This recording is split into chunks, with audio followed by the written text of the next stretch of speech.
Nahuli ka mga aktual na pagre-repack ng aabot sa 300,000 halaga ng NFA rice sa mga sako ng commercial rice sa Santa Maria, Bulacan. Pero ang suspect, todo tanggi. Ang mainit na balita, hatid ni Liam Manyalak del Castillo. Sa videong nakuha ng GMA News sa Santa Maria, Bulacan, huli sa akto ang dalawang lalaking ito na nagre-repack ng NFA rice sa sako ng commercial rice sa isang paupahang bahay.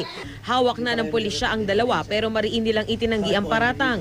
Sa ngayon, hindi pa matunto ng umuupa sa bahay kung saan natagpuan ang nasa 300,000 pisong halaga ng NFA rice.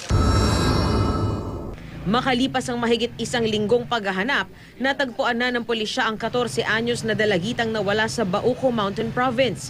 Kasabay ng kanyang pagkawala nitong November 18, nakatanggap ng text message ang kanyang magulang kung saan nakasaad sa text na nakatali at ikinulong daw ang biktima ng isang grupo sa bayan ng Bontoc. Agad nagsagawa ng malawakang search operations ang pulisya hanggang sa matagpuan ang biktima sa isang kantin sa Baguio City. Sa Bohol, natagpuan sa Plaza Rizal ng Tagbilaran City ang isang Breton na 3 linggo ng palaboy-laboy roon. Kumalat na sa social media ang litrato ng 73 taong gulang na si Alan Leslie Kirkland, payat na payat, mahina at may iniindang sakit. Ang masaklap, nawala ang kanyang passport at ninakawan pa umano. Kaya nakikipag-ugnayan na ang DSWD sa British Embassy para matulungan ang dayuhan.